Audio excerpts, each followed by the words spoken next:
Good morning, everybody. What a morning. It's absolutely gorgeous. I have a project today that I need to finish. I need to really take care of, and it's one of those, like another one that I've been putting off. We'll play frizzer in a minute, I promise. I've been putting off for quite a while. I have to deal with the cabbages. They are full of earwigs and slugs, but I am not going to give them all to the chickens. I'm going to try to salvage some of them to make pickled cabbage and sauerkraut. So that's what I'm going to work on today. I'm going to harvest any that have headed up mostly or fully, even if they look like, I call it Swiss cabbage instead of Swiss cheese. What I'm going to do is get a bucket of salt water, cut them up and submerge them in that out here. And then I'm going to put them in the sink in the same kind of solution when I go inside, just to try to minimize the amount of earwigs I get inside. I know I'm not going to be able to eliminate because they're just gross, but I'm just going to try to minimize the amount that I bring inside with me. And then from there, I'm going to make a bunch of stuff. So yesterday, I went into the garden to harvest some of the tomatoes that were ready, and it was hilarious because I always am unprepared for the amount. So I grabbed what I would deem a big basket that was not quite big enough, and Brian thought it was really funny and so decided to videotape me trying to maneuver out of the garden after I had harvested because I'm stubborn. So today I'm going to grab a larger container and all of the tools that I need to harvest these cabbages. So let's get to it.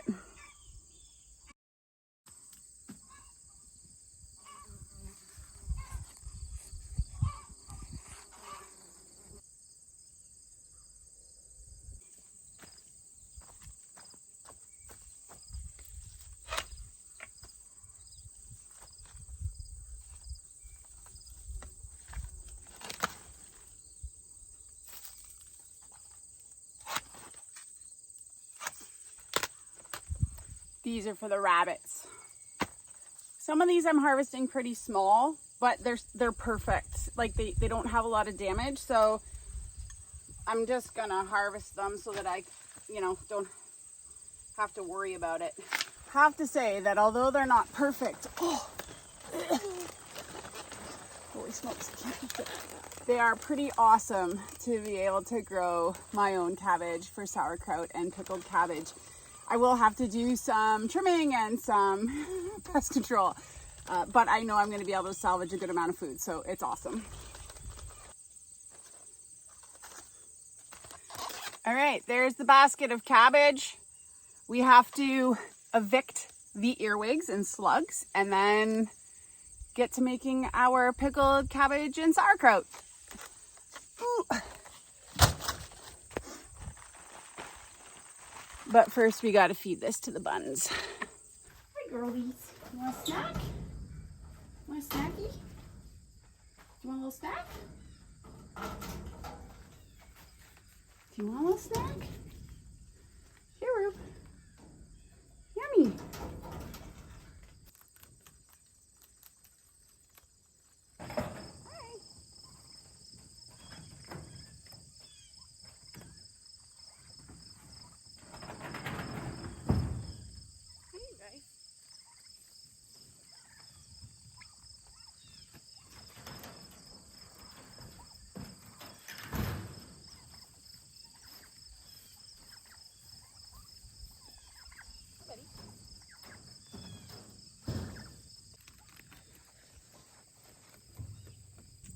Okay, I got my cabbages. I got my salt and a pot of water.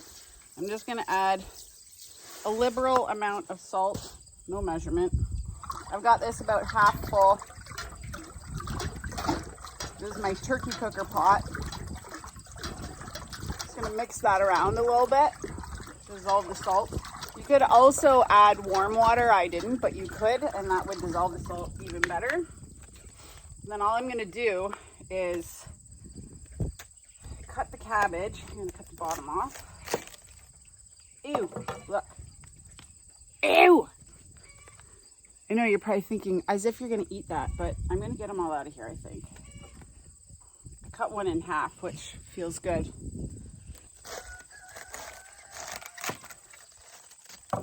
Basically just gonna cut them into quarters and put them in the salt water. And I'm gonna put the leftovers back in here to try and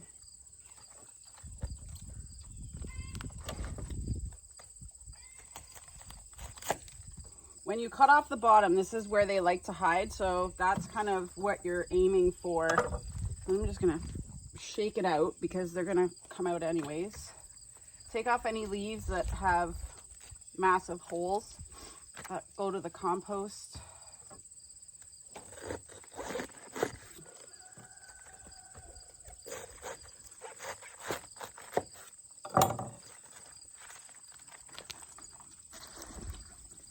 So far I don't have any floaters, so they're getting out before I dunk them.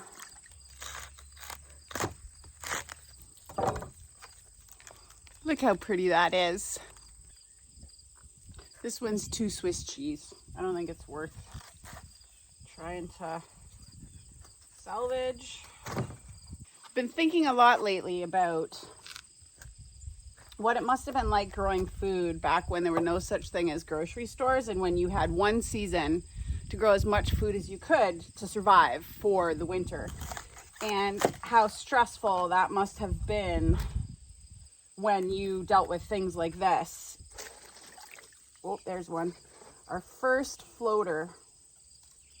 Ew. There's one of the YouTube channels that I watch is Roots and Refuge, and they have merchandise, and they created a shirt that said, "Real food comes dirty," and this is what that means. Real food comes dirty and with insects. I haven't seen any slugs, but they were here. They caused some of this damage. This is when I really wish I had pigs.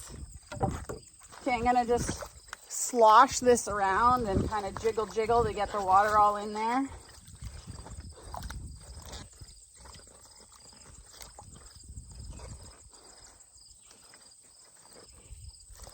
And I'm gonna, like I said, I'm gonna rinse it kind of again when I get inside. So this is like pre-wash number 1. Okay, so I'd say it's probably 25 pounds or 30 pounds of cabbage. So not bad, it's gonna make some food. Take this inside and give it a second rinse.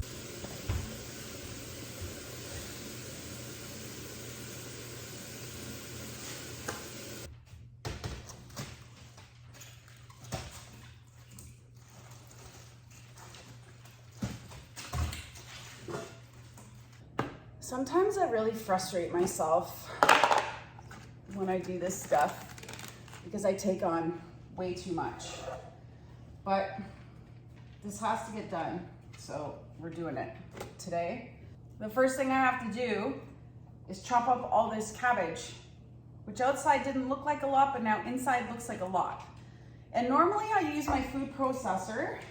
I don't know why today I feel like I should just do it by hand, which is more work.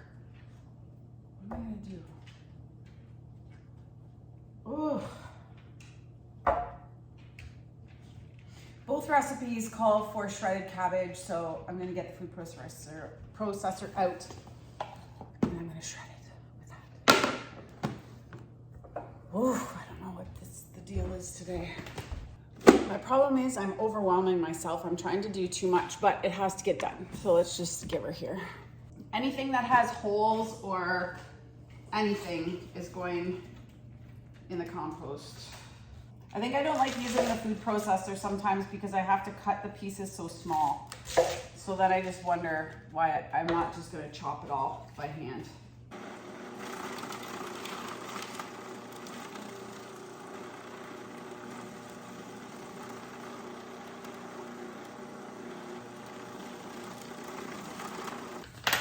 I've made my sauerkraut on here before, but just for people who didn't see the video, I'll try to remember to link it below, but it's about a tablespoon to a tablespoon and a half per large head of cabbage. So Before I get started, I just measure some salt out into a little bowl, and then I slowly add that over the cabbage as I shred it. It's about 2 food processors full.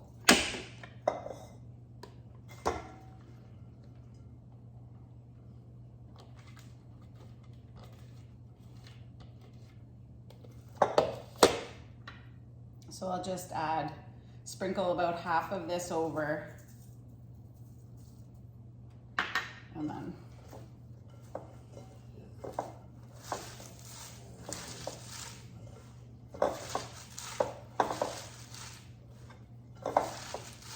there's just something about how pretty red cabbage is. I actually should have saved it for the coleslaw. Maybe I'll save those couple pieces for the coleslaw. This amount for the sauerkraut, and that'll be one of the big like gallon jars probably. And then the rest I'm going to use to make the pickled cabbage. I shredded 3 big bowls of cabbage, and I have a couple of leaves left over, but it's not worth doing another batch. So I'm just going to keep these leaves to pack the top of the sauerkraut. And then I have to go out and pick some carrots and shred them as well because they are required for the pickled coleslaw. It's always interesting when I pick my first carrots because depending on what the soil's like in the bed, they can be pretty stubby. So let's see what we got this year. Hopefully we have enough to make this recipe. Just looking at my peppers, and they don't have flowers, so that's a problem. Okay, here we go.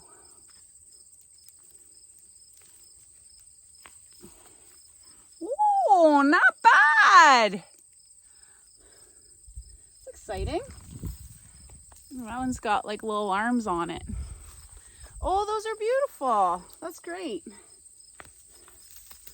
I know I already gave my bunnies some snacks, but I'm gonna give them the tops from these too. They really like them.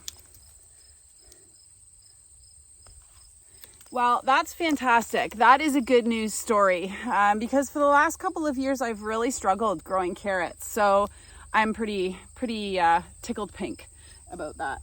They also, they smell so good. Ah! The dogs love carrots, so they'll often get the tops and bottoms.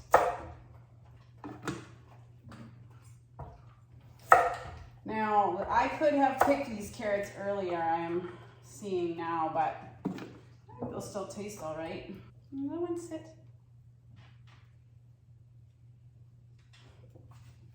Sit. Oh yeah, you laid right down. Good job.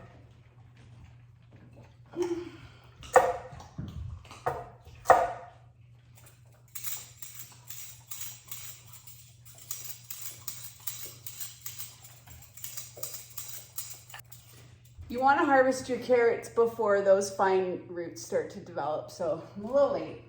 I should go out and get the rest of those. But I honestly like to leave them in the ground so that I can feed the greens to the rabbits, like after, like into the fall. But looks like I'm gonna have a lot of kale and other things that I can feed them in there as well. Okay, let's run these through the food processor and add them to our bowls.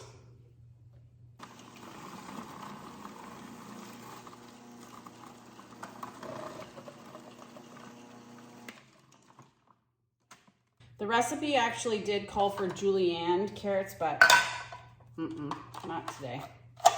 And that's like, nope, try it. Oh, yummy. Good. Okay, so I'm just gonna like split this between the cabbages. So a little there, a little here. Probably could have had more carrot, but this is the first time I'm making this, so if I like it next year, I'll add more carrot. Now, I'm supposed to cover this with, so I'm kind of adjusting the recipe because it called for 1 large head of cabbage, but I feel like I might have like 3 or 4 large heads of cabbage here. So it calls for 2 tablespoons of salt to like cover this, like mix it in and then let it sit. So I'm not sure. Like let it sit in the fridge to dry out the water. In Rachel from that 1870s homestead, I think skipped the whole salt and let it sit step. I'm tempted, but yeah, I don't know. But that looks pretty.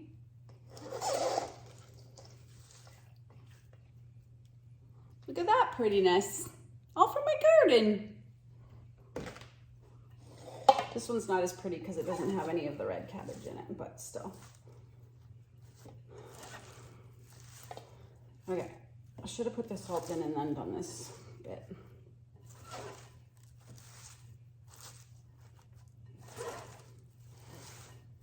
I tend to follow the recipe when it calls for this, like the heat and stuff, just because I'm canning it. So I will do it. My next challenge is going to be space in the refrigerator, which I know I do not have for this volume. Okay, so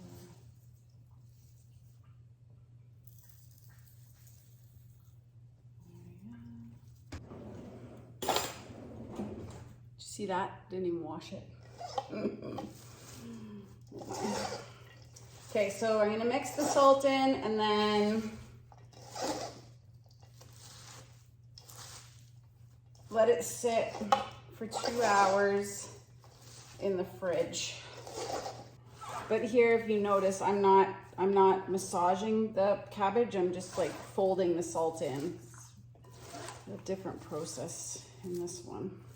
While I let this sit, it says on the recipe 2 to 4 hours, but for me it might be closer to 2. While I let this sit in the refrigerator, I'm going to pack the sauerkraut and get it starting to ferment because it'll be ready to go.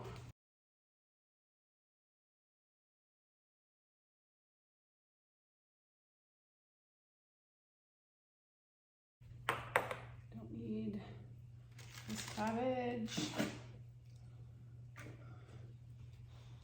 Okay, the lid's on.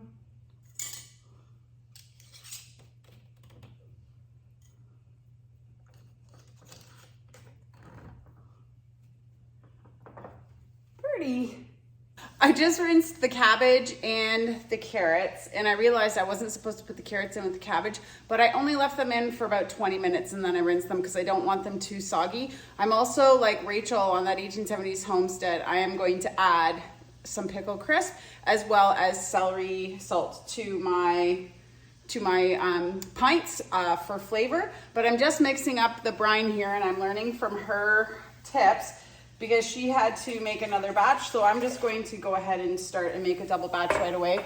So I have to add 5 cups of white vinegar, and I'm going to add 4 cups of water. I feel like this still might not be enough, but fingers crossed it is. If not, I'll have to do like her and make more. And then it calls for 2 1/3 cups of sugar, so I'm going to double that. And while I'm making the brine, I have my jars in sterilizing. There's a half measure, so I have to do many of these.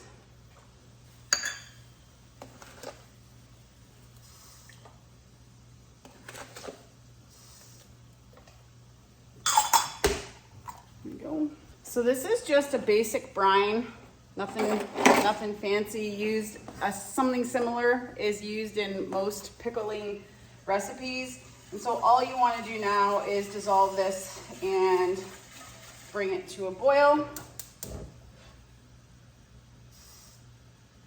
So I'll keep that on medium-high heat. I'm just stirring it every now and again until all of that sugar is dissolved in the liquid.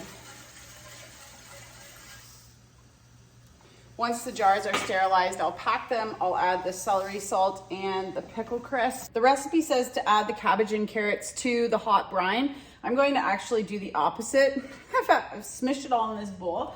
I'm going to pour the boiling brine over the cabbage, hopefully.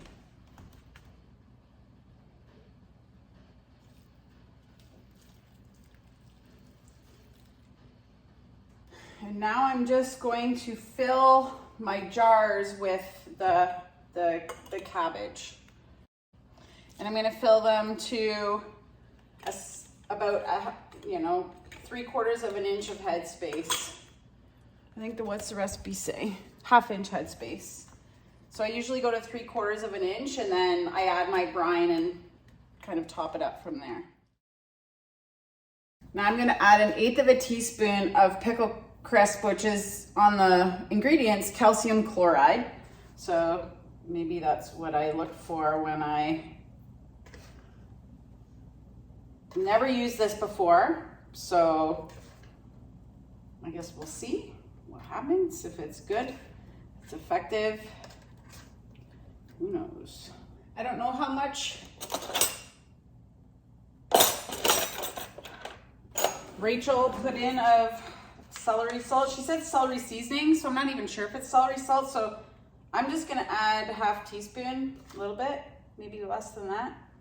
I don't know, less than that actually. I'm gonna add 1/4 teaspoon to each jar, and I'll report back if that is adequate. And I gotta top them all up with brine to 1/2 inch headspace. Okay, now I have to just get the bubbles out. So I'm just gonna use the canning tool and just make sure that my headspace is correct in all of my jars before I wipe the lids, put the lids on, and get them in the water bath. Wipe my rims with a little vinegar.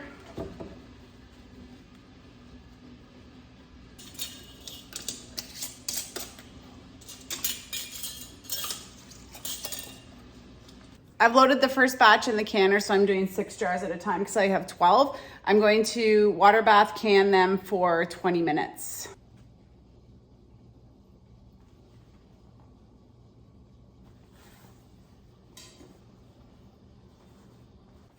Okay, so I successfully conquered the cabbage today. I made 1.25 gallons of fermented sauerkraut, or fermented cabbage, and I made 12 pints of pickled coleslaw. I will report back on how that is, but if you are growing cabbage or you like sauerkraut or pickled coleslaw, I encourage you to make them. They're both really easy. I will post the recipe that I used for the pickled coleslaw in the description box below. Hope you all have a great day. Take care. We'll see you next time.